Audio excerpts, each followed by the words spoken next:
jokes and Ethiopian aunties. Yes, aunties. This campaign is about people like Wesley. People like the woman I met on the BX33 years ago. People like the taxi driver I went on a 15-day hunger strike with outside of City Hall.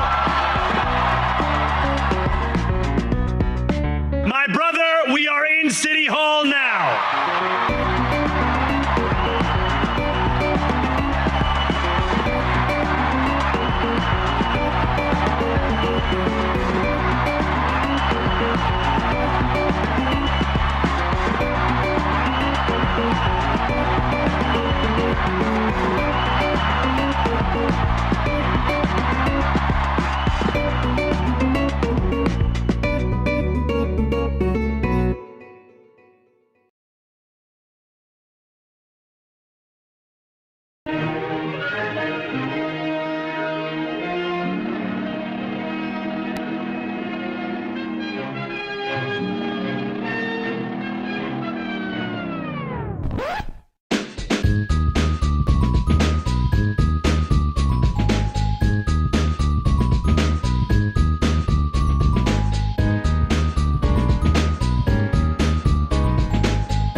Where she streams, all that content is bursting the seams. Politics, gaming, and plenty more. Her sense of fashion, you'll adore. So grab your stuff and hop aboard. We're going straight to Jack's Discord. Riverboat Jack, Riverboat Jack, Riverboat Jack, Riverboat Jack, Riverboat Jack, Riverboat Jack, Riverboat Jack, Riverboat Jack. That's what I'm talking about. First time singing the songs for Riverboat Jack. Shout out. I don't know what I'm doing really, but I got passion. And that's what it's about. It's all about passion.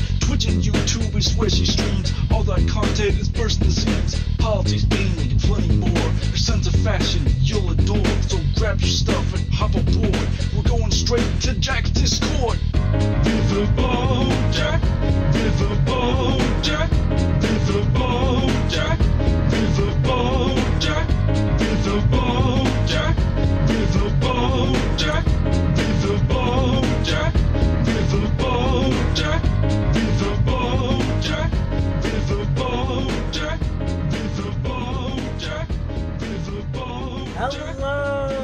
Hello, everybody. How we doing, folks? How we doing?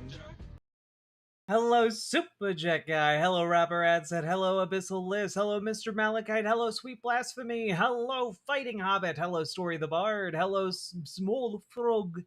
Hello, Vaughn 400. Hello, Cliff. Hello, Jazz Dog, the jazziest dog we know. Hello, Matatiahu. Hello, Jackarus. Hello, how we doing, everybody? Hello, Samantha Maeve. Hello, Conjure Gay Frogs. Hello, Cliff V2H, which I am assuming might be the same Cliff. Hello, Problematic Post. Hello, Banana Brains. Hello, 2D Synctium. Hello, Sage. Hello, Mithril. Hello, S-Thomp. Hello, Coltrane. Hello, One-Eyed Weirdo. Hello, Noxy Poxy. Hello, Megan Fox's Giant Boobs. Hello, Latzia. Hello, Andrew S. Hello, Crystal Worm. Hello, Lizabeth. Hello, Ruthie. Hello, everybody. Hello, Comrade Girl 2018. Hello, Osimo. Hello, Blueberry Bumblebees. Hello, Nerus Crowhill. Hello, Forlorn79. Hello, Jenny. Hello, Kiva and Defer. Hello, Zeph Asmodeus. Hello, Zaron Joy. Hello, Quiet Kitsune. Hello, Coffee Table. Hello, Mercedes Benz. Hello, everybody. Hello, ITS Tus. That's my contribution to the attempts on pronouncing your name. Hello, Cliffy's Fishing 101. Yet another Cliff in chat. Interesting. Hello, Stop the Stupidity. Hello, everybody. How we all doing? Take my keys out of my pocket. Now, folks, for those of you who might not be aware, I will be on the Transatlantic Call-In show tomorrow, so you can tune into that at 2 p.m. Central Time, whatever that is in your respective local time zones. Appreciate all y'all. Stop the Stupidity. Thank you for the 5 Tier 1 subs right at the start of the show. Look at us go. Look at us go. And thank you for being the first person today to support the stream financially. And I do want to give a special shout out to Cliff, who did support the stream before it even started several hours ago. Howdy, Scotty Orange. Hello. Hello, hello. Hello, Wiccan Gamer. Hello, Uncle Gumbald. Hello, Ellie, Player 1. And hello, FICO Frantic. Hello. And if we do make it through the segments we have today, I'm gonna play a wonderful little game from one of my favorite indie devs, Zeboid Games. And you know what? I'm just gonna say it right at the top. Y'all should check out Zeboid Games. They're on Steam Super Sale right now. Did you just start? I did just start. In the game I intend to play, just as an FYI. Here we go. Here we go.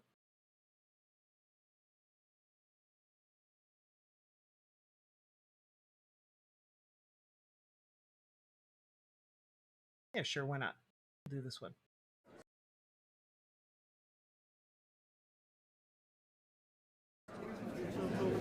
Wait a minute. You guys can't see it. I was playing Mina the Hollower last time.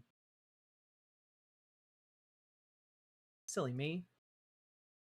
That's not the right thing. There it is. Huh! We did it. Omega Star, thank you for Jack, the membership. Your hair is adorbs, _Jack Wiggle. And I really appreciate the compliments. Thank you all, folks. I've appreciated each and every one of them. Here you go. I feel like something is falling apart. 2D60'em! Thank you for the 10 gifted memberships!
Anyway, the music slaps, and honestly, everything that Zeboid Games has ever made is both hilariously incredible and also very good.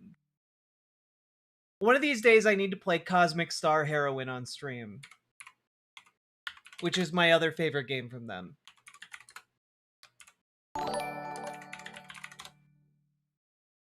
Real quick, if you guys haven't played this game,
hello, I'm certain.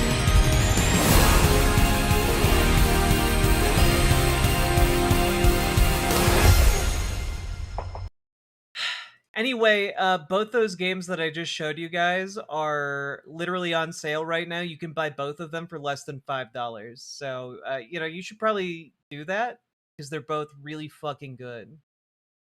And that's not even me talking about one of their OG bangers, Cthulhu Saves the World, which genuinely is very funny. And you should all check that out. As well as Breath of Death 6, which is, again, very funny. Their entire existence as a company is, how can we make absolutely banging RPGs while also just having fun?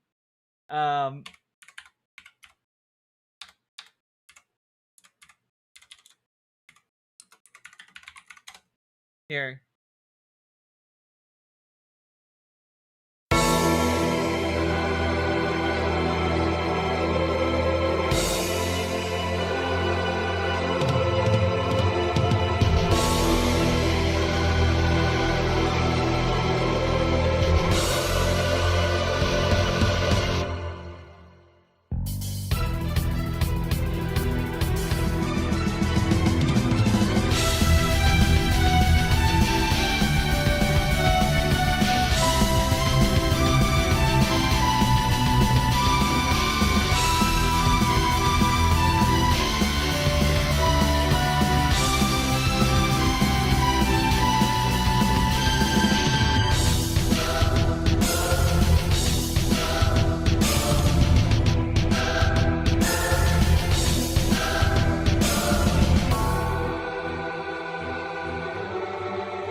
Yeah, Anyway, a horrible curse steals Cthulhu's powers, and he gets mistaken for the hero that's going to save the world. And so he has to embark on an epic RPG journey in order to defeat all evil so that he can become the evil and destroy the world.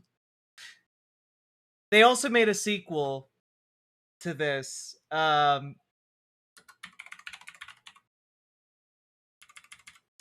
Which I think you guys would also enjoy. Just real quick.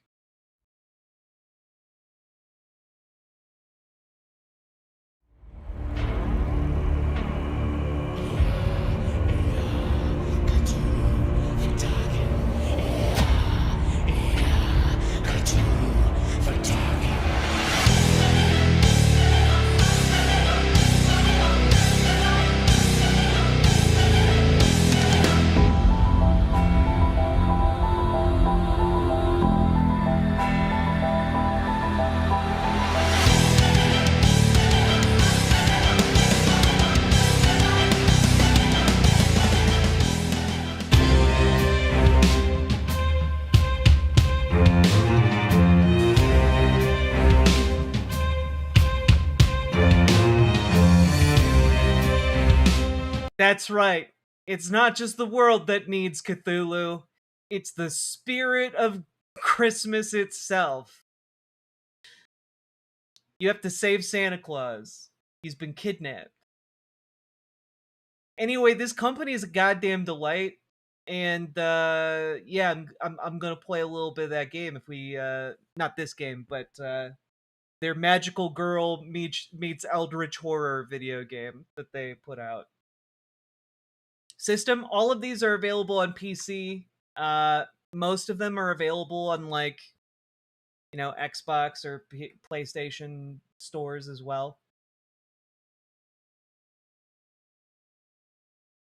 The Grinch could never. Yeah, exactly.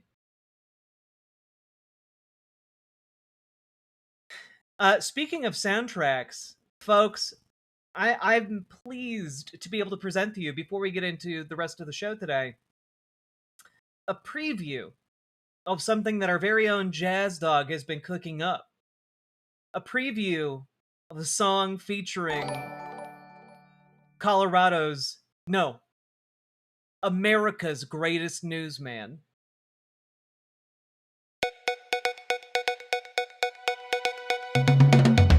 Thank you for joining us here at the Cable Center on the beautiful campus of the University of Denver. I'm Kyle Clark from 9 News, here alongside my colleague Marshall Zellinger. Victor Marks, thank you for your time. Great to be with you. So you have agreed to debate your Republican opponents on 9 News next week, and that discussion is going to focus on policy. Our conversation here is going to talk about your backgrounds and your qualification. Great. Your claim that your abusive stepfather forced you to kill a man when you were 7 years old, is that the only person you've ever killed? Well, I would say as a child, yes.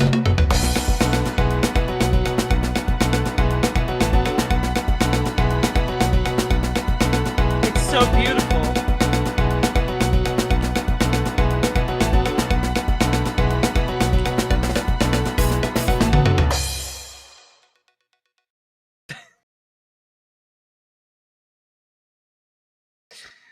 Oh god, I can't wait to hear the final version.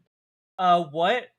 All of you saying what are clearly revealing you didn't watch the coverage that I did of the interview with Victor Marks, where he claims that his abusive stepfather forced him to kill a man, refuses to provide any additional details on that, and then when he's asked, have you killed anybody else, refuses to answer the question and asks, why is that even important?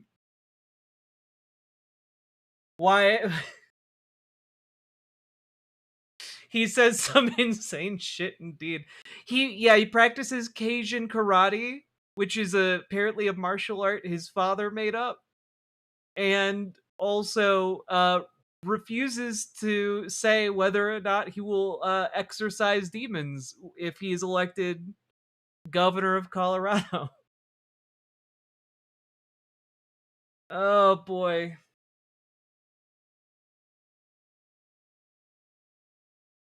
He's a Cajun karate master. He's definitely skilled.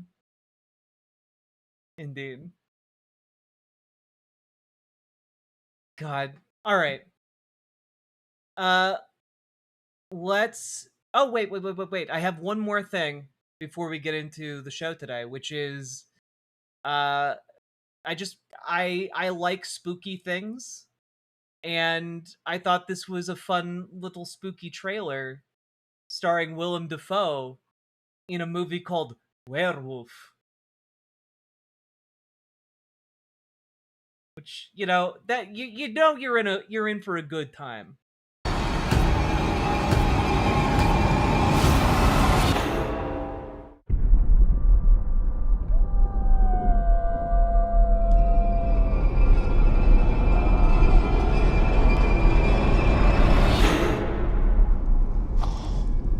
Child of God, come.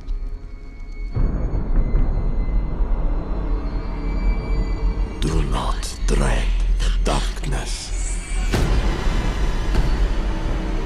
Embrace it.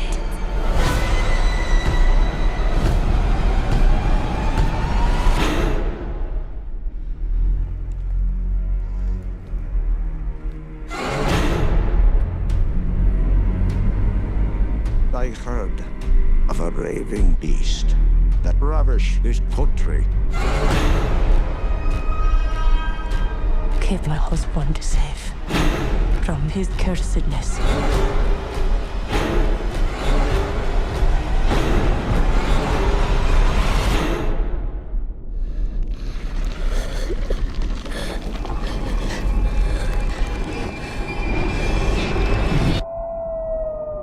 Thy soul is cursed. Thy kin are cursed. Thy world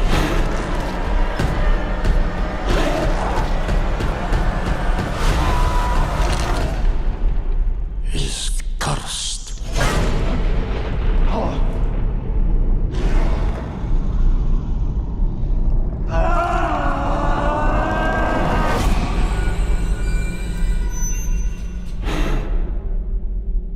God, I am so excited. Look, you cannot show me like a half-second still frame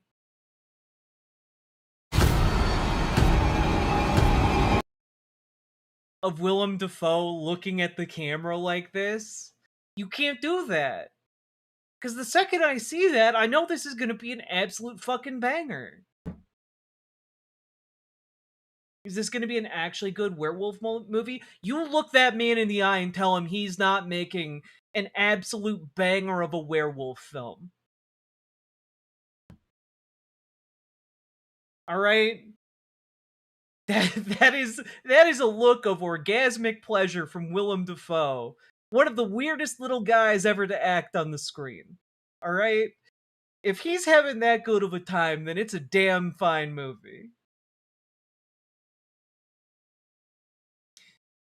Is this The Giver, psychologically scarring novel The Giver? Yeah. Yeah, you nailed it.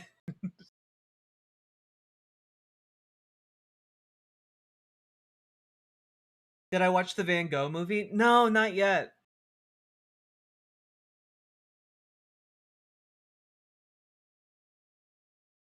But is it better than Spider-Man? I mean, it's always going to be hard to top Willem Dafoe crawling across the ground, groveling in front of like a cartoon mask. Like it's hard to top that in terms of cinema. Mind clearing this up for us? Do you remember the name of that fan Pokemon upgraded and modded game you reacted to a while back?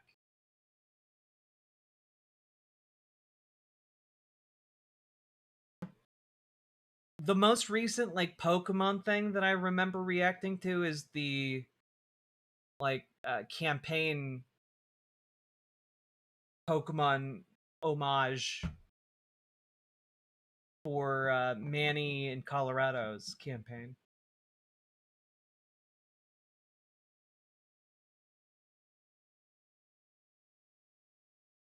Don't remember that. Sorry. All right. Let's get into talking about shit. All right? Here we go.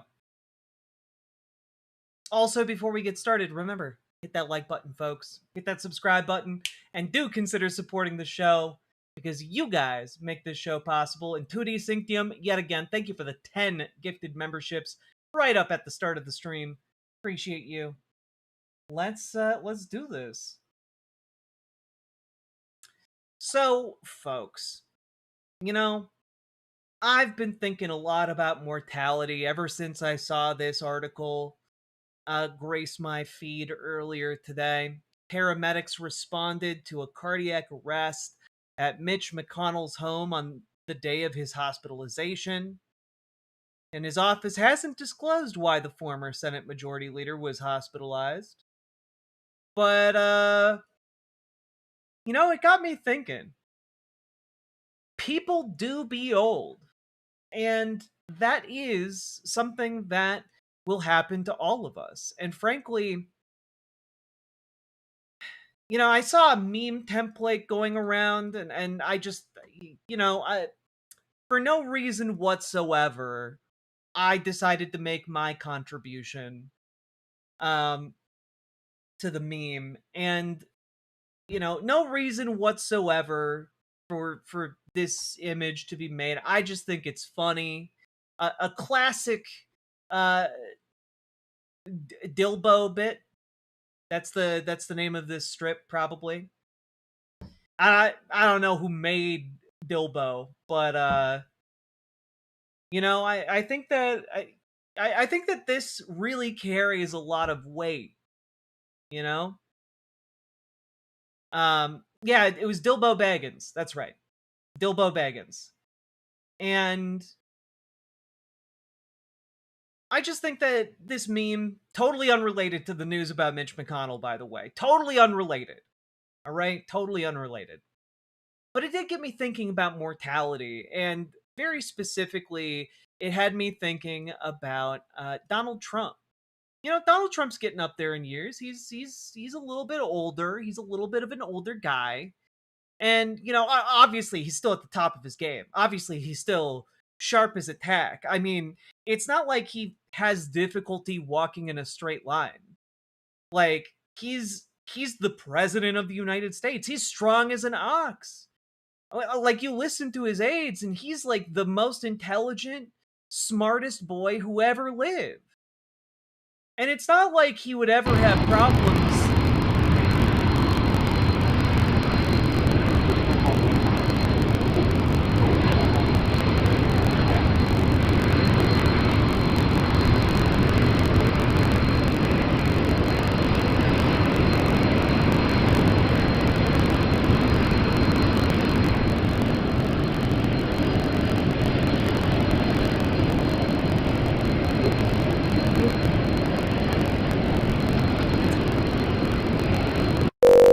Well, maybe, guys, maybe walking in a straight line is actually for people who are on a decline.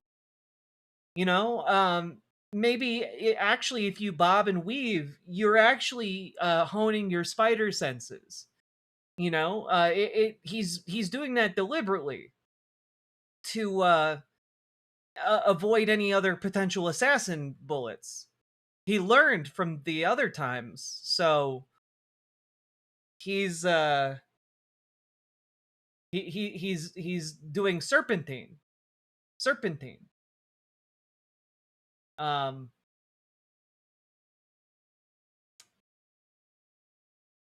Yeah, but guys, I'm sure he's still sharp as a tack. Of course, I'm sure his mind is still very, very much intact. Well, incredible. I even had a conversation with Theodore Roosevelt. I said, what did you think about the Panama Canal? Do you consider that your greatest achievement? How do you feel about the fact that the Democrats gave the Panama Canal away to Panama for $1? You know, he built the Panama Canal, preceded really by a man who was he was the tariff king, William McKinley. He was the president, and they took his name off Mount McKinley, and I put it back on because it deserved it. Put it back on. But, well, incredible. I even in this clip where he has an army of Teddy Roosevelt cosplayers behind him, he talks about talking to Teddy Roosevelt. Now, obviously, he has an explanation for this. He doesn't mean that he talked to Teddy Roosevelt, the man. He means that he talked to Teddy Roosevelt, the AI apparition. Do you consider the Panama Canal your greatest achievement? Well. Right then, yes. The canal stands as one of my proudest battles, no question. But greatness is a strange thing. It isn't always the biggest or boldest job that matters most. The Panama Canal showed what America could achieve if we held steady and acted fast when the world dragged its feet. That said, I measure my greatest work by the lives improved. Parks set aside, the food and drugs made safe, the square deal given to all, not just to a few. Still, when I stood in the mud watching those steam shovels, knowing ships would pass through, changing the world's map forever, I felt I'd left a mark that would last. Okay, you did. Thank you. Do you consider the Panama? Okay, this is getting weird. Yeah, look, guys, he's not doing okay. He's just not doing okay. And honestly, I'm not entirely sure. I'm not entirely sure that he can distinguish fact from fiction anymore. I don't know that he can actually understand what is AI and what is actually real. It's a bit worrying, you know, considering this guy has nuclear weapons and I don't know. It just seems bad, I guess. But luckily, it's not like his lungs and heart are gonna fail on him anytime soon, right? Oh God.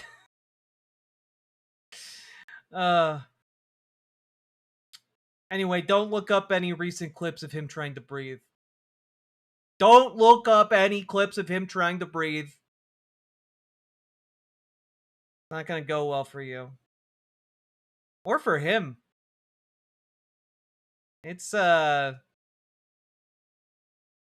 a rough go for him this past year. I mean, we all paid attention to him at the G7 summit. Like, U.S. President Trump briefly teases Macron and then walks off in the wrong direction. French President Macron and Italian Prime Minister Meloni call him back.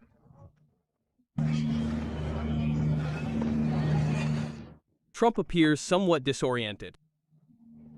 This is not the only scene at the G7 summit in Evian, France, in which Trump appears somewhat out of sorts.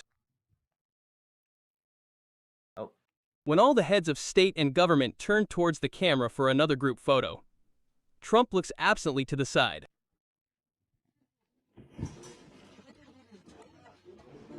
Like, dude even pointed at the camera.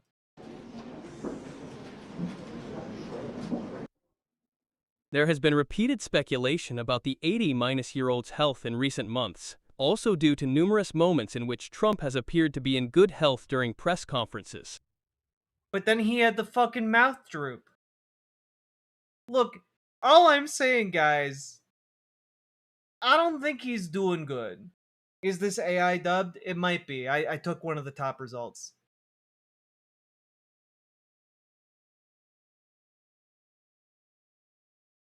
But, like, the important element was the... Oh, yeah, it does have the auto dub tag. The important element was the footage.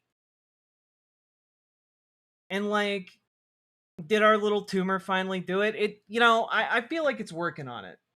It's working on it. I mean, this guy barely looks like he can stay awake while looking at a fucking Teddy Roosevelt hologram. And then he goes out and he talks, like, unambiguously, as if he talked to the actual Teddy Roosevelt. And it's just like, dude, no one in that crowd knows that you just talked to a hologram of Teddy Roosevelt. You just dropped in there like you're saying, oh, hey, I talked to Teddy Roosevelt. It's Weekend at Reagan's. It really, really is. They're practically puppeteering this man. Anyway, I don't know. It really had me... The Mitch McConnell stuff really had me thinking about all of the ways Donald Trump's health has been failing, and how none of the previous problems went away. He's just been... they've all been compounding. It's just been getting worse and worse.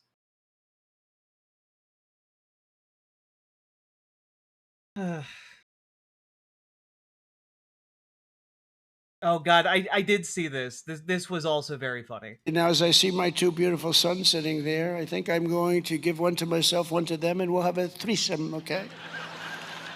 I'll pick out one of the two. I'll give them the Congressional Medal of Honor for something, for their genius at hunting. And I'll get one for taking on Russia, or something. Now, as I see my two beautiful...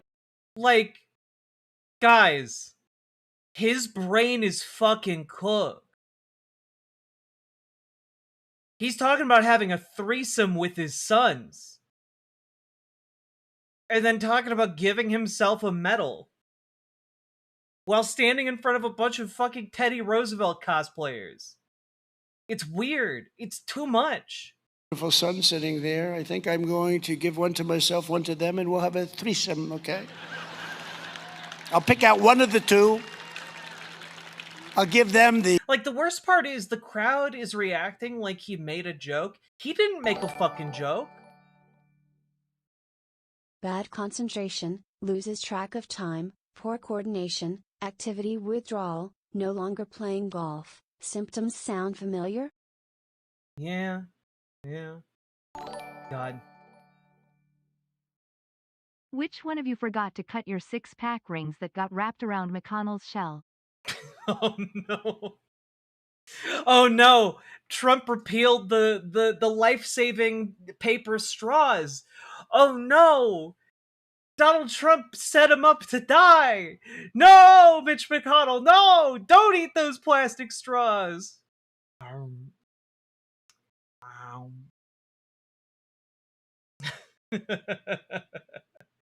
Oh, God. That's why he had a cardiac arrest. There was a plastic straw down there. Lily Love Stuff, thank you for the $5 dono. God, there wasn't really a point to this. I just thought this confluence of events was funny, and, both funny and a grim warning about where we are as a country and where things could go from here, and, it kind of sucks. Anyway, if you got anything out of this, hit the like button, hit the subscribe button, leave a comment, let me know what you think in the comments. Let me know in particular what you think about Donald Trump talking about wanting to have a threesome with his sons. Let me know what you think about that. That seems like something that would destroy any normal presidency just on its own. And I know for a fucking fact the mainstream media isn't going to touch that one. Anyway, folks, do the things, click the buttons, and join your local Dems, join your local DSA if you need help doing that. You can join our Discord and reach out to GamerG for help getting involved with your local DSA. Reach out to Dragonfly for help getting involved with your local Dems. We can help you make that first step. And also, check out ImogeneOlivia.com. Gender euphoric lingerie designed from the ground up for trans femmes, tested with cis men, cis women, non-binary folks. It is comfortable, sexy, non-tucking lingerie. Go check it out. ImogeneOlivia.com. Link down in the description. And keep on going.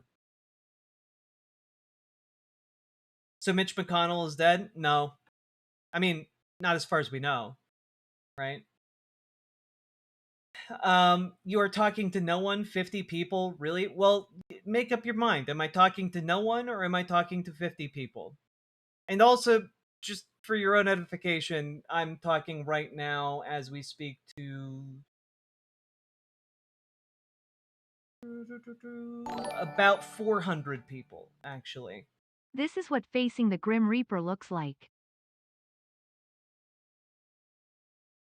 God, what is this? Path to finishing the NDA. It's true. This week has been good bipartisan cooperation and a string of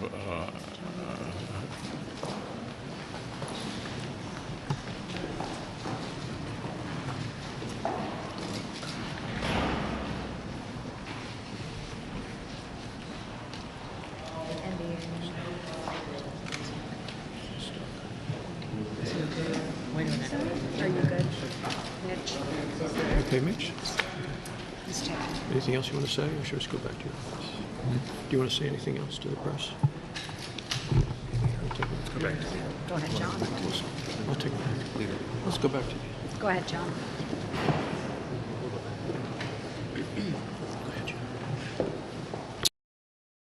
Yeah. This was... When was this from?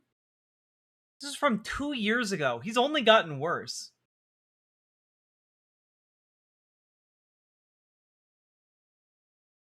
God.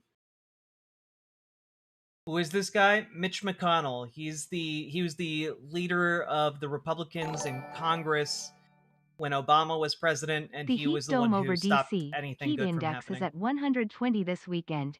Is the gates of hell opening up to welcome these mean old men? It's true. It's true.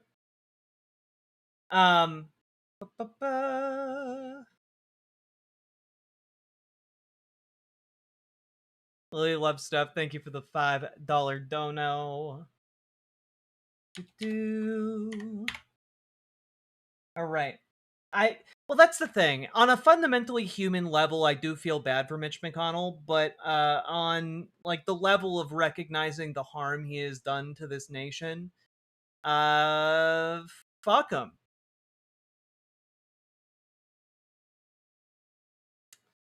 All right.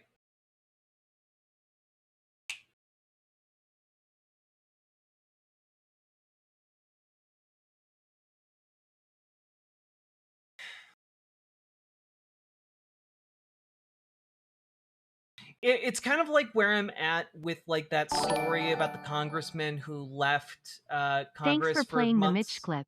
It reminded me that E picked up Death's Door at the Steam sale and can't wait to play it when I finish work. Ah, hell yeah, Danger Vince. I hope you enjoy it.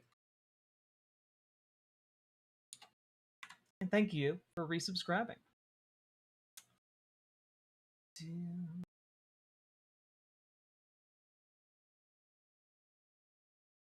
Like, it makes me feel like it's the same way I feel about that guy who took months off of work to get treatment for depression. On the one hand, I'm like, well, I'm glad he got help. You know, on a fundamentally human level, I'm glad he got help. But also, fuck him. Fuck him straight into the sun. For being a Republican advocating against healthcare for other people, advocating against paid sick leave for other people. But then he takes months off of work with no explanation to his constituents, and then just shows up and says, "Well, I have depression, haha," and just like, fuck you, man. Everyone should be able to do what you do, what you did, rather.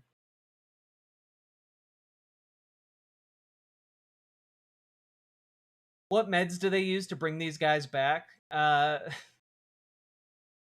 don't know, Faustirol or something. It brings you back at a price.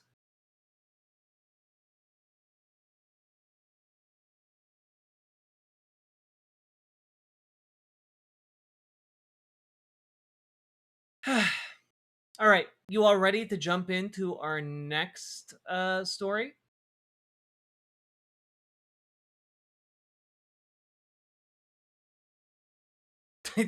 Oh shit, Von 400. That is the next evolution of QAnon. It's when they start adrenochrome investigating all of the Republicans instead of the Democrats. You know.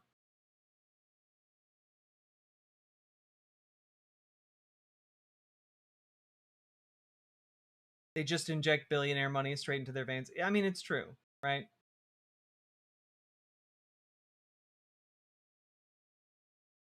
Do-do-do-do. Do-do-do-do-do.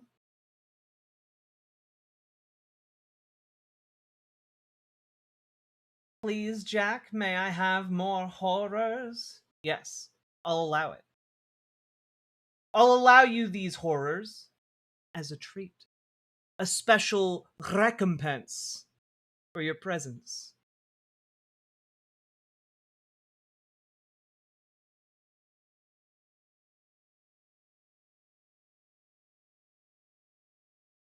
Let's see here.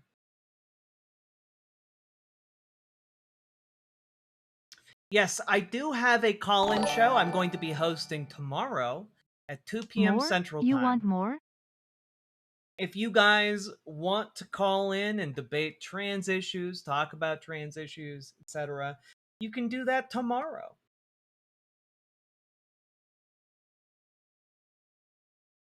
You will have to be able to be human enough to make it through a call screener, though.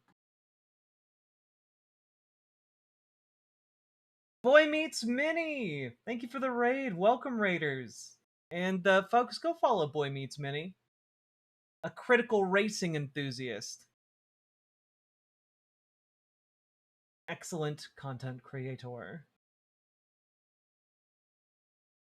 Riley Gaines is a bitch. That's what I'll debate. Oh, God. Y'all ready? Should we expect no stream tomorrow since you're doing Takis? Genuinely, it's a coin flip. Sometimes Takis is totally fun and fine, and other times, like, it just gets me in like a bad headspace to do an additional show. Nothing to debate there? Indeed. I'm doing alright, Boy Meets Minnie. I am currently in a room that's 77 degrees, so I'm counting myself lucky. Can I call in and debate why looking as cute as you should be illegal? No. You will get caught by the call screener.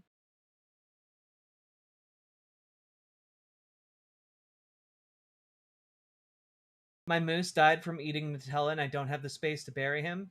Sounds like you've got some chocolate mousse to take care of.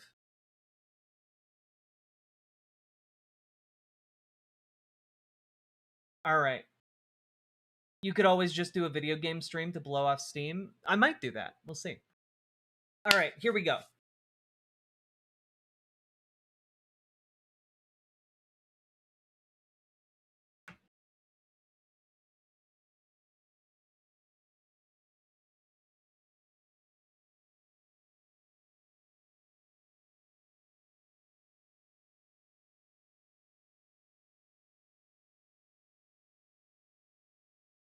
Thank Ice. I've been thanking Ice since before you were born. Because I just really like ice in the wintertime. I especially like ice when ice agents are slipping and sliding over it like fucking dumbasses.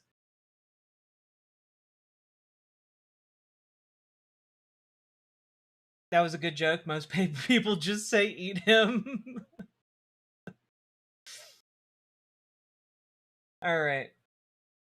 I've become even more pro ice. the frozen form of water after watching ICE agents slip and slide.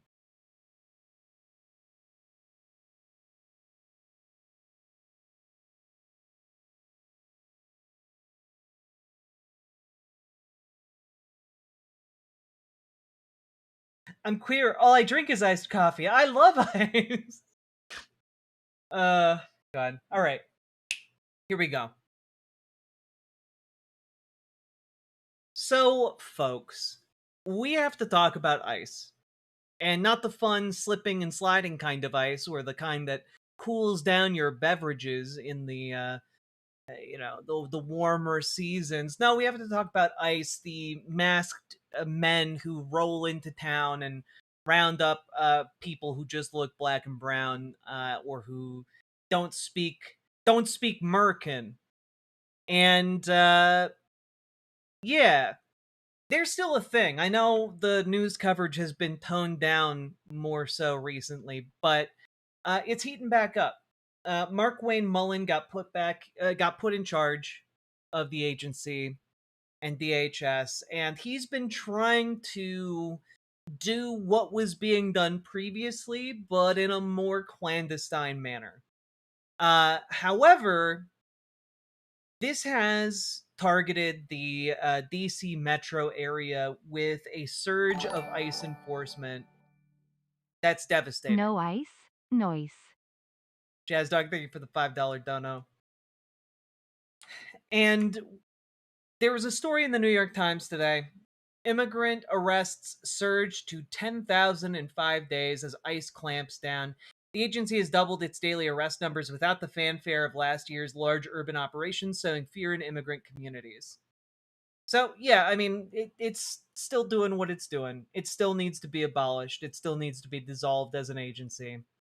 And basically what they're doing is what they did previously, but supercharging it, which is if undocumented immigrants have meetings with, their immigration handlers, ICE is there waiting to pick them up at their scheduled meetings, which of course is going to have the effect of people not going to said check-ins because they don't want to get arrested by masked vigilantes with guns empowered by the government. They don't want to be manhandled by members of the KKK in tactical gear, Agency leaders in recent days ordered top ICE officials to focus more on more of their officers' efforts on picking up immigrants they want to deport, according to documents obtained by the New York Times and interviews with federal officials.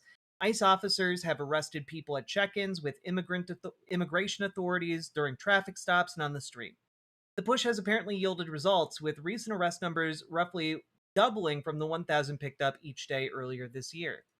Now, what is interesting to note about this in particular is that this sounds like bullshit, apparently. And I'm going to defer here to Aaron Reichlin Melnick, a name you all should probably become familiar with or recognize from me talking about it in the past. He's a senior fellow at the American Immigration Council, and he specifically fact-checked a press conference held by Mark Wayne Mullen earlier today. Let's play the clip of this first. Seeing our arrest numbers come up. We're seeing our deportation numbers continue to increase. Right now, we're deporting on average over 3,000 individuals. Actually, the average has been for several weeks now, over 3,200 individuals a day. 70% of those individuals we're deporting have outstanding criminal charges on them, or they've already been charged with a felony. 70% of those individuals. 70% of the individuals that our men and women throughout DHS arrest, be it ICE, CBP, or one of our other components, 70% of those individuals have pending felony charges or are current felons that shouldn't be on our streets. So when we go after the worst of the worst, which is exactly what we're doing, we're saving lives. So just to be clear, the reporting from the New York Times directly contradicts this. They aren't going after the worst of the worst. They're going after people who are checking in with immigration authorities. we know from the people that they paraded out in front of America as like the worst of the worst, who needed to go to the El Salvador, concentration camps to be tortured. We know that most of them didn't have criminal records. The problem here is, like, you can't trust a single goddamn word out of their mouths. They lie as easily as they breathe. Markwayne Mullin here claims that DHS is deporting 3,200 people per day. That's not, in fact, the case. Aaron Reichland Melnick says here, ICE data showed DHS averaging 1,259 deportations per day through April 4th. There is zero sign deportations rose by 154% since. Markwayne also mixes up DHS's also false claim that 70% arrested have any criminal record at all, and claims that 70% are felons. Wildly wrong. Yeah, so, like, obviously it was all made up from the beginning, but just literally every claim he made was a lie. In a just world and in a just society, these would be offenses that would get you removed from whatever position you have within our government and possibly thrown in prison. Like, these are heinous things to lie to the American public about. And not only that, but we know that ICE targets the most vulnerable people. It's why they go after random people on the street who are just minding their own business. It's fucking nonsense. It's just constant fucking nonsense. And to top it all off, one of the things that Markwayne Mullin promised was this. Operations in New York City. Can you clarify whether additional ICE personnel or resources have been deployed in New York and whether New York has been cooperative? Well, we wouldn't give you our operational procedures if we were going to do it anyways, but either way, every day we're going after the worst of the worst. And No, because of some of the policies that we see coming out of New York, especially New York City, we are possibly having to flex a little bit more because we see a lot more criminal activity. People think that it's just the illegals that are here. The illegals, if you come around, it also has cartels that follow. We have serious gang violence that takes place. We've arrested some of the worst of the individuals that's coming out of New York City because they feel like it's a safe haven. And when they come in here, they also bring in tremendous amount of organized crime along the way. And then it spreads out to other cities. I love, by the way, that they make this claim, and there's literally no data that supports any of these claims. He's just lying. Right? He's just lying. We know that undocumented immigrants are less prone to committing crimes than native-born Americans. Like, this is a fucking bullshit thing he is saying. Oh, they're spreading crime. They're bringing gangs with them. He's just lying and being racist, exactly. That may not participate in the same direction that Mamdani wants to take this city. So we're going after the head of the snake. And if that's in sanctuary cities, we'll go to sanctuary cities to get rid of the worst of the worst. Yes. Yeah, he's going after the head of the snake, he says, while talking about Zoran Mamdani in New York City. I can tell you this much. If Markwayne Mullin thinks that he's going to have a better and more successful time doing a large-scale ICE occupation of New York City versus Minneapolis, Minnesota, oh god. It's way more population dense over there. You are gonna get wrecked in a matter of minutes. It's crazy. Now, I do see folks in vertical chat here. You guys are trying to abolish law enforcement. No one is talking about that. You're making up a straw man as you go. But I did want to talk about your comment here. Here's the thing: you come to America illegal, you will be labeled a criminal because they broke the laws of America. Now, just so you know, and so other people know as well, coming into the United States is a civil violation on the same level as a parking ticket.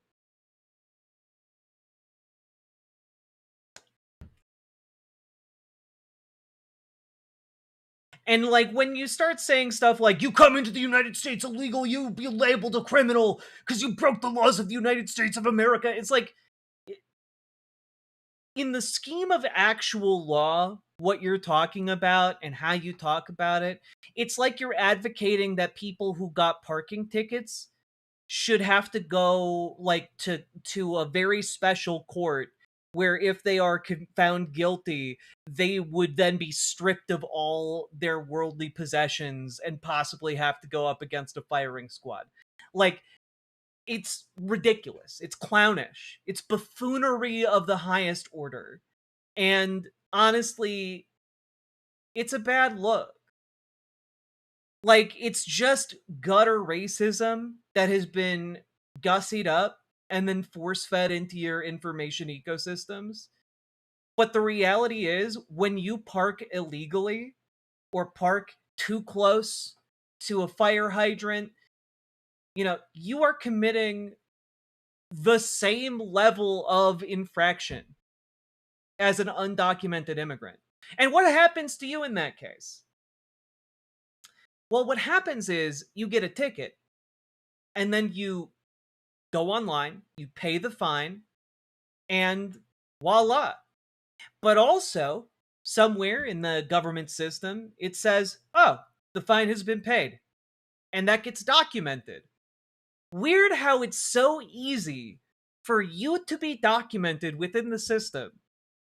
But instead of just having the same approach to undocumented immigrants, instead, we have to imprison them on the taxpayer dime in privately run concentration camps where they're tortured, where they're separated from their families, where they then get disappeared into this system, where they then get subjected to an entirely different set of legal procedures that do not have to adhere to the same level of criminal law as everyone else. And then on top of it, you then have them being shipped around the country in trucks, in vans, in airplanes, and then flown to a different country. All of that costs money on the taxpayer dime, whereas we could just address this problem the same way we address parking tickets, which is they pay a fine and then they become documented in the system.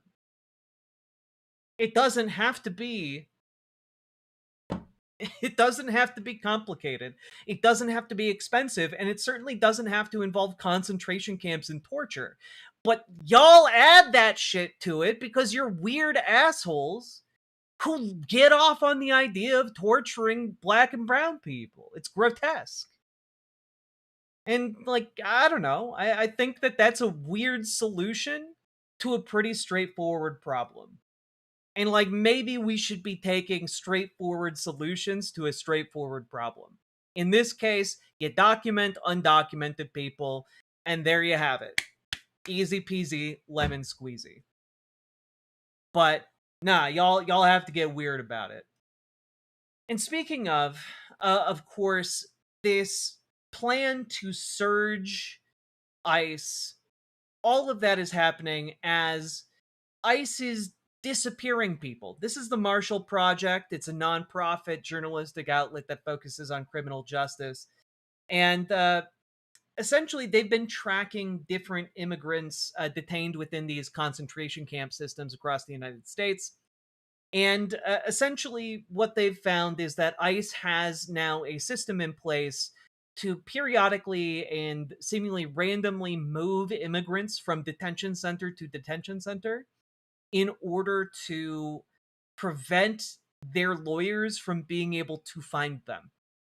Because they don't want these people to have due process. They don't want these people to have rights. And the easiest way to do that is just to disappear them within the bureaucracy. So by the time their lawyer can track down the facility they may be in, they're already in a different facility. It's, that's illegal. Yes, it is.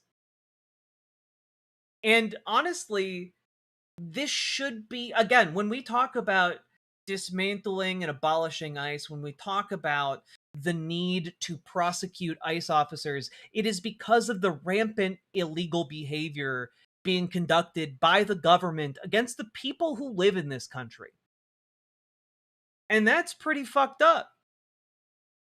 That's pretty fucked up. I think that the people who are breaking our law, even if they are members of our own government, should be held accountable for breaking the law. I don't think that's very complicated either, but conservatives keep doing mental gymnastics to avoid holding federal agents who have killed people in the streets accountable for their crimes. Like, what I find particularly heinous is that conservatives who are all about law and order, all about, you need the law. The law needs to be applied to these undocumented immigrants, don't seem too keen on applying the law to actual government officials or actual ICE agents who are breaking the law on camera on a regular basis. And it just kind of seems to me like instead, conservatives look at that and they say, I love it when federal agents break the law. I love it when fellow American citizens get killed by federal agents. And honestly, it's one of those things where I'm just gonna say it. Y'all don't love America. Y'all fucking hate America. You all fucking hate the idea of other people who are different than you having rights. And I don't know, that's a particularly disgusting and backwards worldview. It's small. Because it's the kind of petty where you just think about it from like the bad team I don't like. They lost a point in football. That's how real it is to you. Whereas it's actual people's lives. Actual people are getting killed. Actual people are losing their livelihoods. Actual people are having their neighborhoods destroyed. And actual people are being tortured. Actual people are having their rights and dignity violated on a daily basis. And y'all just go, not my problem. My team's winning. Yeehaw! And it's just disgusting. Because this never ends with just us getting hit. It flows downstream. All this shit flows downstream. And the more you cheer it on happening to us, the more shit is going to pile up on your doorsteps. Even if you were interested, self-interestedly interested in this, you all should see the mountain, the tidal wave of shit you have conjured into being that is going to inundate each and every one of your tiny villages and towns. It's crazy. I've seen it happen in Minnesota. I've seen the ICE agents like going out into the rural areas of the state. The areas full of people just like you who thought it would never wind up affecting them. And boy howdy has it affected them. But y'all, a lot of conservatives are the kinds of people who, they're going to cheer this on. They're going to be like, I don't give a shit. And then it's going to hit them. And because they don't give a shit and don't care to learn anything about it, what winds up happening? They wind up not knowing why all this shit suddenly arrived at their doorstep.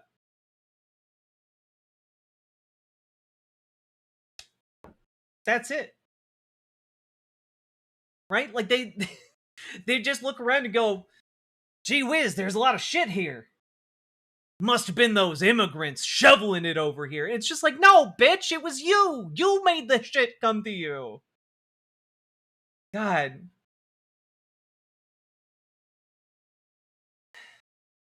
How does third world migration benefit the host country? Because labor is a fucking resource, you ding-dongs. God, every single one of you is the stupidest person alive. Somehow. It's like a hive mind of stupidity. I don't know how to make this simpler. The more people you have, the more labor can get done. And the more labor gets done, the more money circulates within communities. The more wealth accumulates. I don't know how to explain this to you guys. And to be honest, I don't know why I'm bothering, because when you ask a question like that, I know that you're a fucking racist. Because you look and you're like, well, maybe they're from Africa or Latin America, thus they couldn't possibly benefit a place like America, and that's because you're a racist. Right? It's like saying, oh, wow, I inherited a farm. But, oh no, I only have 2 hands. I can only harvest, a quarter of this field at a time. And then suddenly 3 more people show up, and you're like, I can pay these 3 people, and now my entire field can get picked. Hooray! Because more people gets more work done. I don't know how to make it more simple for you folks. It's crazy. Is that supposed to make me feel bad? No! It's a statement of fact. The fact that you're a racist is just fact. And I know you're not going to feel bad about it, because you came in here being a racist. The fact that you are like, is that supposed to make me feel bad? I don't give a shit about your feelings. God damn. Most self-interested, most, precious little fucking snowflakes. It's crazy. Y'all get out there and you're like, the only way you can conceive of the world in social interactions is that it's all about you and your feelings. It's exactly the kind of mentality that makes you a fucking little racist freak in the first place. The reason I interact with you, by the way, is not because I in any way expect to change your mind. It's because by interacting with you in this way, and in this direct and simplistic and coarse way, I'm hoping that other people hear these arguments and then realize, oh, hey, maybe I shouldn't be a dipshit. And hey, maybe I shouldn't be a racist. It's for the benefit of other people. You're already way too far gone. Let's see.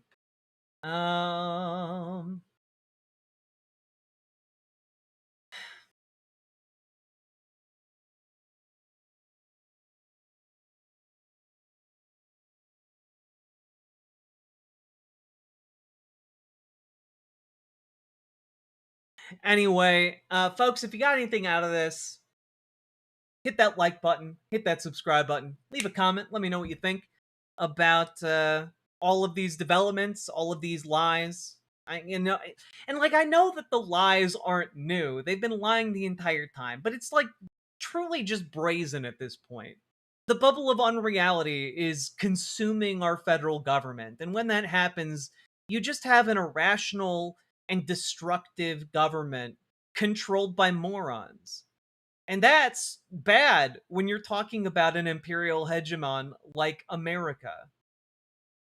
So, anyway, get organized, folks. Join your local Dems, join your local DSA, kick those corporate bastards out of your local Democrats, and make your DSA more effective, okay? If you need help doing that, join our Discord, reach out to GamerG for help joining your local DSA, reach out to Dragonfly for help joining your local Dems, because, folks, the opposition is getting organized, the fascists are getting organized, you need to get more organized than either of them, all right? We need to continue building off of these DSA wins, and we need to keep on winning. So, become a part of that, folks. Feeling bad about being a genuinely awful person is normal, and it is concerningly antisocial to ask otherwise. True. 2D Synctium, thank you for the $5 super chat. And last but not least, folks, check out ImogeneOlivia.com, gender euphoric lingerie designed from the ground up for trans femmes. Also tested with cis men, cis women, non-binary folks. It is comfortable, sexy, non-tucking lingerie. And check it out. ImogeneOlivia.com, link down in the description. Let's keep on going.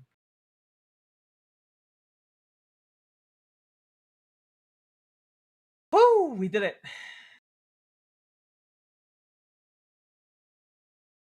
Trump was a huge letdown. We need our Caesar. Dude, Caesar got stabbed in the back because he was so fucking hated. I love giving money to my favorite streamers when dipshit racists try to yep. Mr. Pibb, 220, thank you for the $5 super chat. Appreciate you, appreciate the support, and appreciate the additional calls for racists and fascists to kick fucking rocks. We love Trump. He don't love you. Just kind of proves you're a sucker.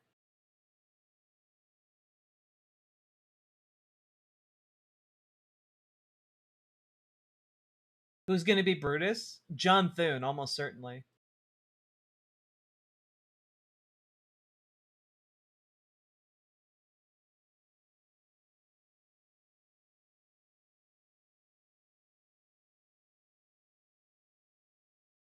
Caesar was the virgin to Mark Antony's Chad. I love you guys. All right. Folks, we've been going for over an hour. If you've been enjoying the show, hit that like button, hit that subscribe button, and do consider dropping those subs, donos, memberships, super chats, because you guys make this show possible. And every time you make a sub or a dono to this channel, racist fascists, they cry. They cry little tears.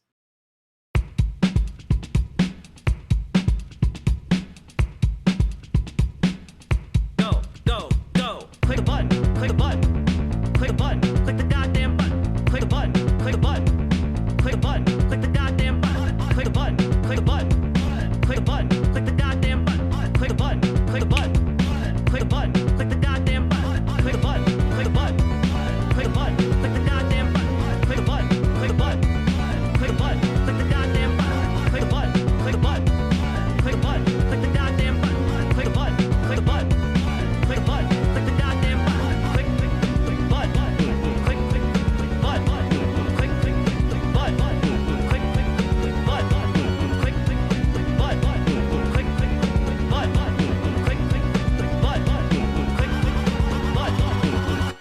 Hell yeah. There we go, folks. There we go.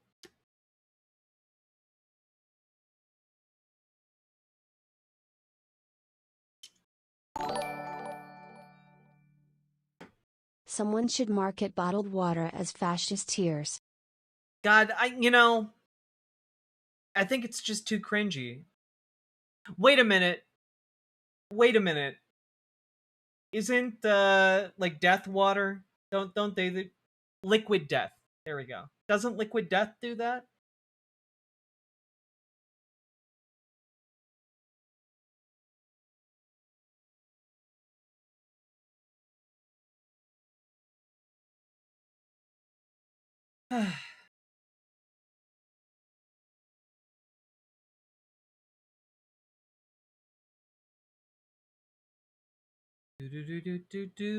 Do.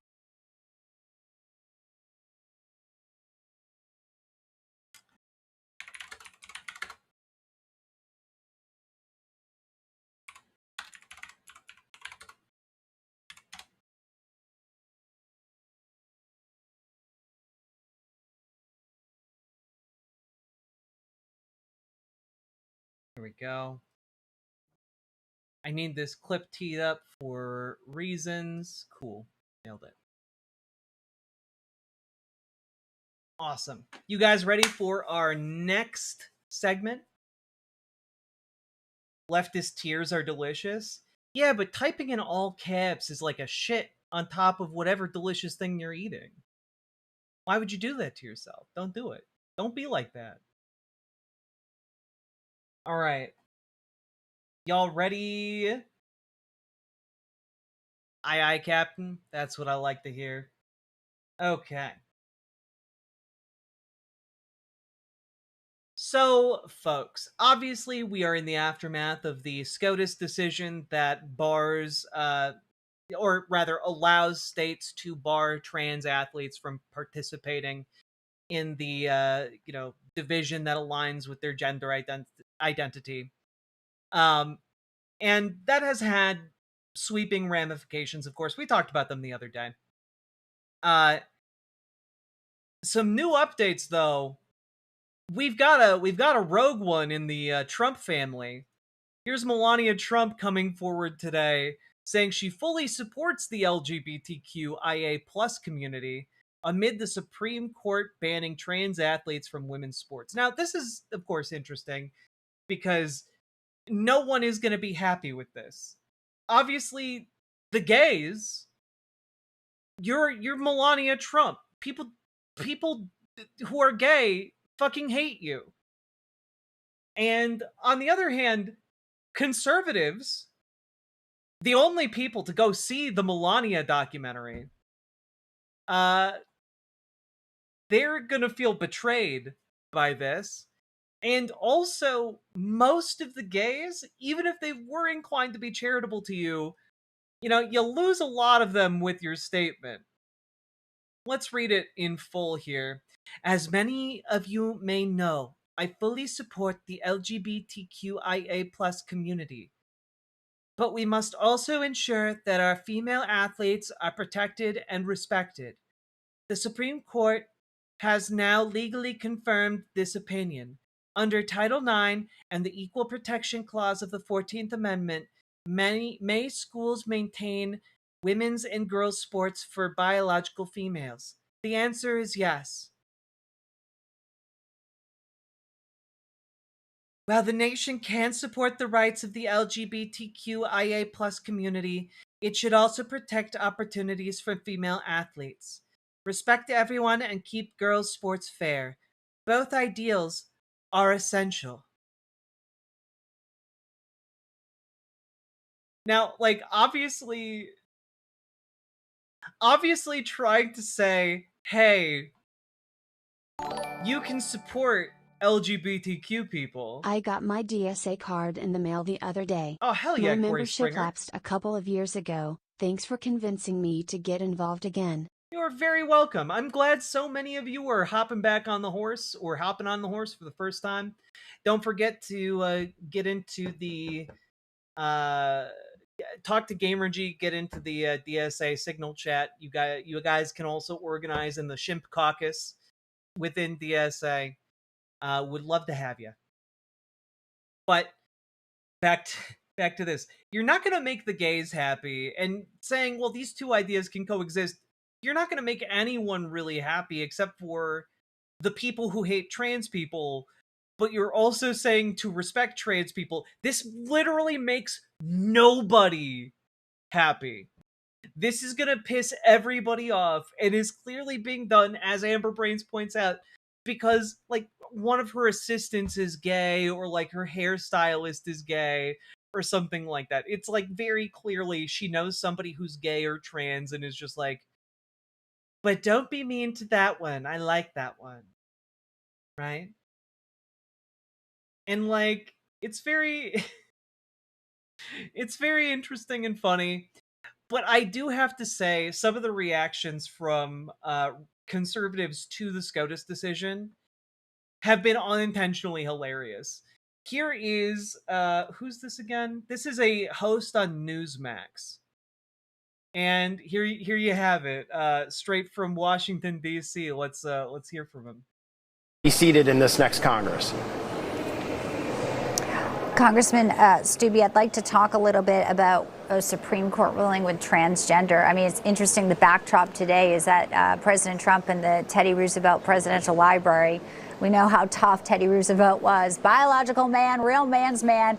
And for some reason now we have to talk about men who want to play in women's sports. And biological man, a real man's man. And I gotta be honest with you guys, like, every fucking time a conservative starts talking like this, like, oh yeah, a real biological man, a real manly man. Like, they're trying to make biological man happen. Like, they're really they're trying to make fetch happen, and it's just not happening. But more than that, what it actually reminds me of is this scene from a little known comedy called Airplane. Joey, Have you ever been in a Turkish prison? That's what it reminds me of. Like, Joey, have you ever seen a biological man? Like a real man's man, Joey. You know, like, it just makes me think of that. Like, it's freakish, creepy behavior. It's supposed to be off-putting an airplane when that guy is talking to a child about looking at men and seeing men. And conservatives are now trying desperately to be like, the biological men. You're a real man, a biological man. And it's just like, I get really big that creep from Airplane vibes off of every conservative who does it. It's just kind of like, why y'all being weird, creepy assholes? Please stop.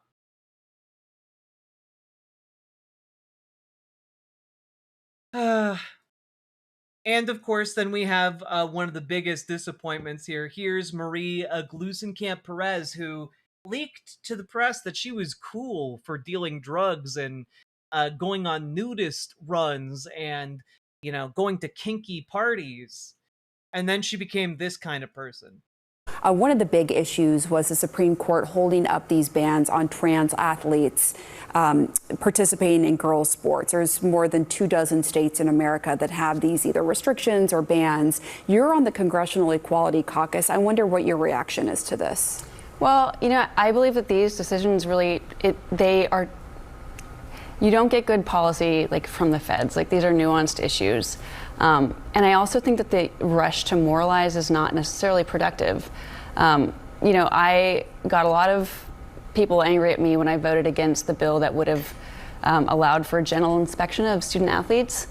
And at those town halls, what I saw was, you know, the people who were most upset, a lot of them had spent the last 12 years driving their girls to sports practice, and they view their best shot of their student getting a college education as an athletic scholarship.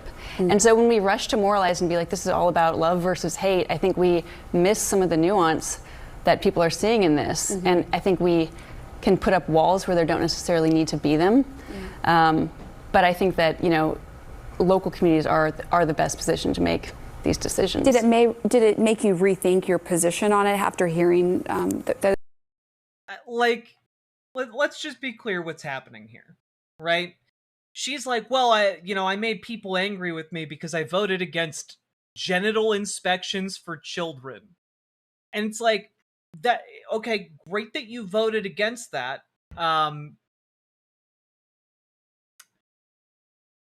However, there is a problem here when it comes to verifying, you know, the sex of individuals, which is that it kind of necessitates someone to do, like, inspecting of genitals or chromosomes or gametes or what have you, whatever, you know, biological vector you want to go by, which does mean that there's out of necessity, there is some kind of system in place to check and verify sex.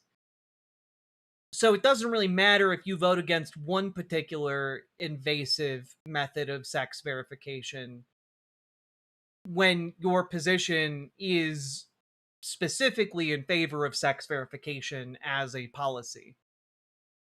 Right? And the other aspect here that is awful is that she's like, well, you know, I went to some town halls and people were mad because, you know, they had spent the last 12 years driving their daughters to practice, and now, you know, a spot might be taken away from them. A scholarship might be taken away from them because a trans girl whose parents also drove them to practice for 12 years might win the scholarship instead. And Marie Glusenkamp Perez's position is effectively, fuck those kids. They're not the right kind of kids. The NCAA has billions of dollars. They could easily have a few scholarships for trans athletes without affecting the opportunity of cis females at all. That's the thing, right? Like, number one, we should be passing the kind of legislation that allows people to go to college without entering into like financial destitution. And number two, like the NCAA, as you point out, has the capability of making separate scholarship funds. But in this particular circumstance, barring either of those things, Marie Gluesenkamp Perez is just saying there, fuck those kids, fuck trans kids. Who cares about their hard work? Who cares about their competitive spirit? And not only should trans kids not be able to get those scholarships, but also, like, a scholarship for girls should only go to cis girls, but not trans girls. Or a scholarship that's for boys should only go to cis boys, but not trans boys. Because I can guarantee you this, trans girls are not winning scholarships designed for men.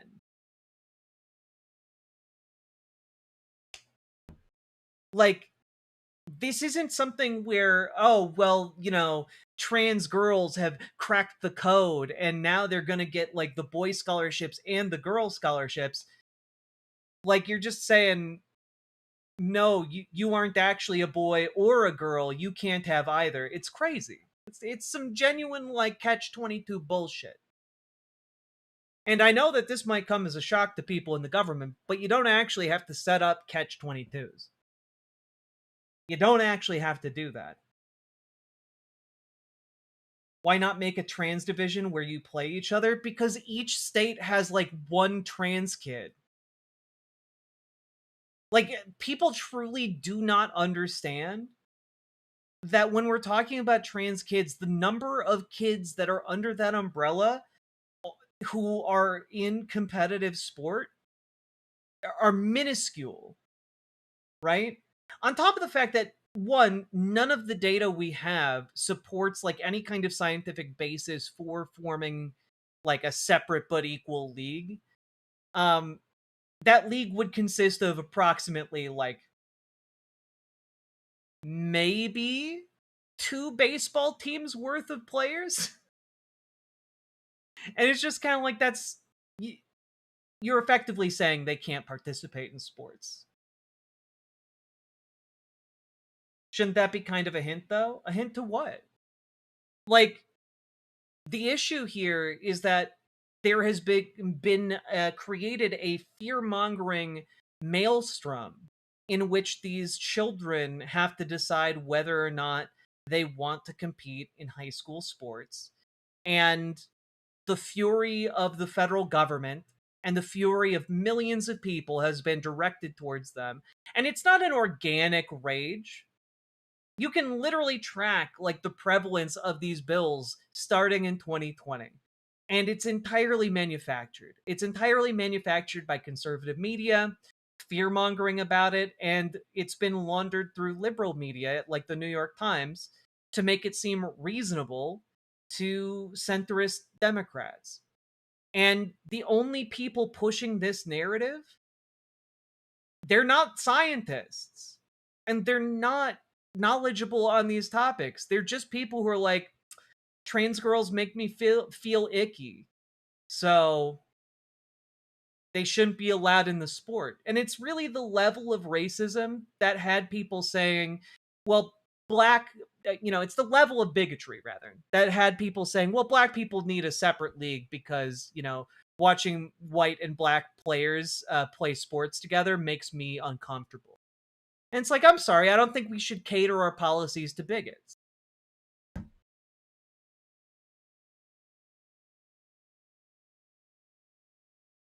Bull crap, I watched a man beat the crap out of a woman, Olympic boxing. Are you talking about the Imane Khalif? Because she's intersex. That's not remotely the same thing that we're talking about. You're literally complaining that there are like, sex isn't a clear-cut issue. But also, like, the idea that boxers don't beat the shit out of each other, like, come the fuck on. Y'all get real. Go get real and go watch fucking Rocky or something, Oh no, people in a combat sport got the shit kicked out of them? Oh no. It's crazy.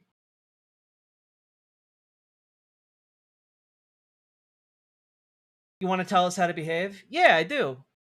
You should stop being a bigot. That's the extent of what I want to tell you. Like, stop it. You can actually choose to stop being a bigot. You should make that choice. Getting angry? No.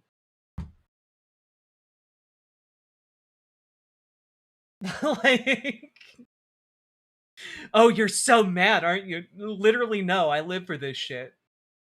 I have, by the way, if you guys, I see so many of you anti-trans clowns in chat right now. I literally do a call-in show tomorrow at 2 p.m. It starts at 2 p.m. Central Time.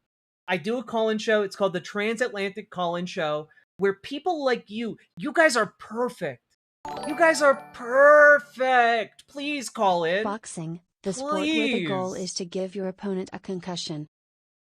I cannot stress enough how much I would love for each and every one of you bigoted pieces of shit to call in and debate on the actual merits of trans issues, which is the purpose of the show, by the way. It's so that you can call in and talk to people about trans issues, and you debate us. Bring your facts, bring your figures. We would love to have this conversation. And oddly enough, I've been doing this show now for several months, and not a single one of you clowns that has called in has been able to present a good argument. So I am encouraging you right now. It's over on a channel called The Line. Call in to the Transatlantic Call-In Show. You guys would be perfect. Y'all are too cowardly to actually show up and, like, put your voice on the line and, like, actually, like, talk about it. I know it. I know it in my bones. Prove me wrong. Call in. Call it. All right? It's degenerate. It shouldn't be allowed. Call in, CIA torture. It's open. Anyone can call in. You can call in, and then we can have a debate about trans issues tomorrow, starting at 2 p.m. Central Time. All right? It only goes until 5 o'clock tomorrow Central Time. I could debate you. Call in. Roland Barham! Literally, the purpose of the show is for people like you to call in. I would love it. The last time I did the show, we didn't get very many good callers. And I would love for you spicy-ass dipshits to call in. It'd be great. And I was sad to find out that the guy who kept calling in wanting to preach the Bible, and then I got into a debate about whether or not he was Satan. I'm sad that guy got banned.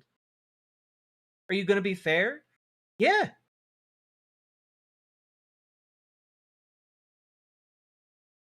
Every time Jack is on Takis, I'm so excited. It's very fun sometimes. It is very fun. Anyway, I forgot that we were in the middle of a segment here. Just consider this a very long plug for my presence over on The Line. Go check it out. Back to this real quick. Those perspectives at the town hall. I don't think my position is inconsistent with that. Oh, I'm a Christian. Nothing wrong with that. Call in and debate us on trans issues. I mean, I have a lot of thoughts on, like, I'm a big supporter of the trades. I ran an auto repair and machine shop, and there's the question of, like, why does everybody need to get into college? Like, the sort of paper ceiling of a degree. But also the question of why is college tuition increased, 130% since I was in high school? So a lot of those questions that don't need to be necessarily made into, like, a us versus them fight. And yet, here you are throwing trans people under the bus for no fucking reason other than you think it makes you look like one of the good ones in the Don't shut up Democratic and Party. take my moonies. William Mates, thank you for the $10 super chat. I very much appreciate it. Y'all, we're making progress. We're almost halfway to our next goal. Very excited to see it. Yeah, Marie Gluesenkamp-Perez is one of those figures in the Democratic Party who's trying desperately to plant her flag as a centrist Democrat who's young, who's hip, who's up and coming and, you know, kind of a next generation of Chuck Schumers. And the problem is the political landscape and the political tolerance for Chuck Schumer types in the Democratic Party is basically non-existent from here on out. It's basically non-existent from here on out. What time do you debate? It starts at 2 p.m. Central Time, and the show runs until 5 p.m. Central Time tomorrow. That is when the call-ins happen.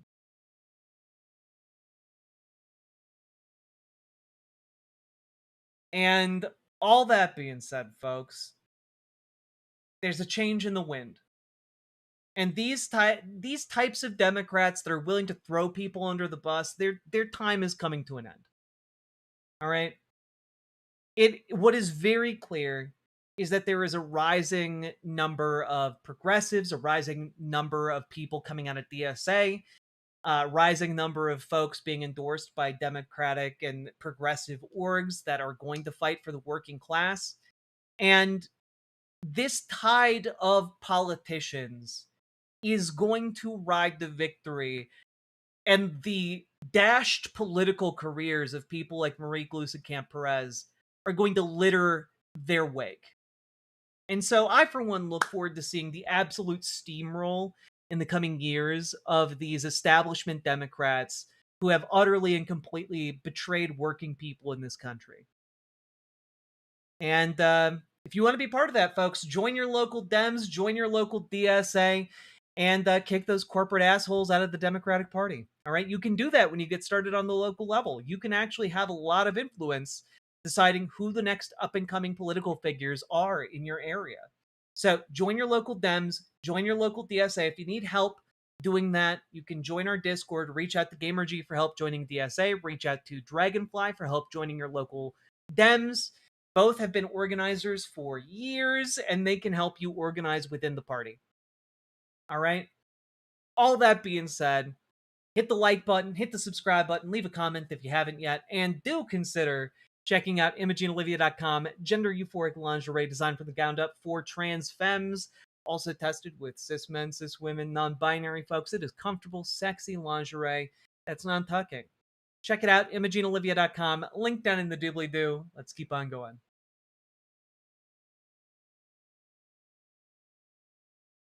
Oof. There we go, there we go. Grok, prepare a debate for me to sound like a dummy. God.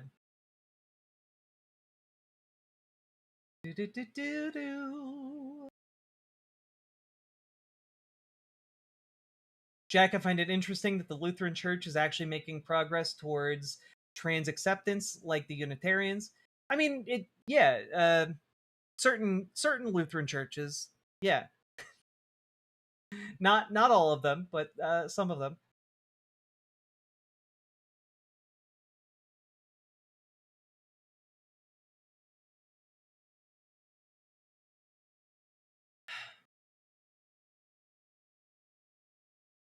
Sexy lingerie is great to organize in. That's true. It's true.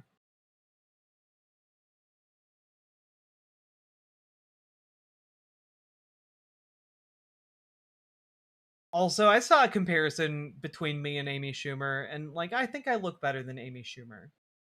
I don't even think I look anything like her. Y'all just go by hair color.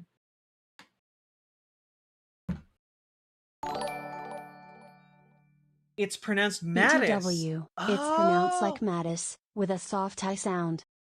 William Mattis, thank you for the $5 super chat and for the correction. Appreciate it. What? You look nothing like her. I know! Which is why I'm always baffled by the comparison. It's the cheeks. I mean, yeah, I just have strong cheekbones. Like, some ladies have strong cheekbones. It's all good.